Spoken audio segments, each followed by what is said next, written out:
descritor 3. O descritor 3 diz inferir o sentido de uma palavra ou expressão. Aí eu coloquei aqui o significado de inferir. Inferir significa concluir, deduzir ou entender. Então, quando eu peço para você inferir alguma coisa, eu estou pedindo para você entender. Ou seja, se na questão pede para você, diz assim, infira da questão, é para você entender daquela questão. O descritor 3, que é o descritor de inferir o sentido de uma palavra ou expressão, ele trabalha com duas palavrinhas, que é a conotação e a denotação. É o sentido conotativo e o sentido denotativo. Veja só, na conotação é o sentido subjetivo ou figurado, que é quando eu não falo, quando eu uso o sentido figurado, eu não estou trabalhando com as palavras realmente ao pé da letra. É quando a palavra pode ter mais de um sentido. Aí eu tenho também o sentido denotativo, que é o sentido real ou literal. Nesse caso, a denotação trabalha um único sentido de uma palavra, e denotação tem o D de denotação, o D de dicionário, ou seja, é a palavra do jeito que ela está descrita no dicionário. Vamos aos exemplos. No jogo, eu sempre corto o baralho. Nesse exemplo aqui eu tenho um caso de conotação, porque não é o sentido real da palavra. Porque quando eu digo que corto o baralho, eu não estou dizendo que vou cortar as cartas do baralho.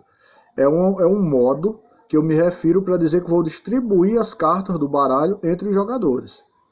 Quando eu digo furei a fila da merenda, quer dizer que eu tomei o lugar de alguém na fila. Não quer dizer que de fato eu tenha feito um furo na fila, um buraco no chão, por exemplo. Então são exemplos de conotação. E os exemplos de denotação são: o pato tem penas, eu estou afirmando, e realmente o pato tem penas. Então isso é sentido denotativo, é sentido real. Aquele filme é muito ruim, mais uma vez eu faço uma afirmação que é real também.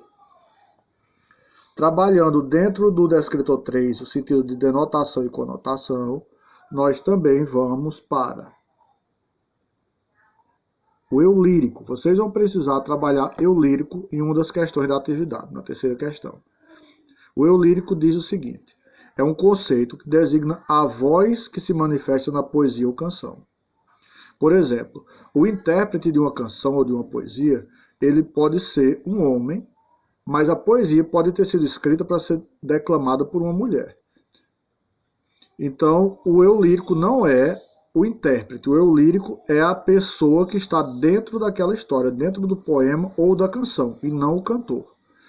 Eu tenho aqui as frases de uma música de Zé Ramalho que dizem o seguinte: tá vendo aquele edifício, moço? Ajudei a levantar. Tá vendo aquele colégio, moço?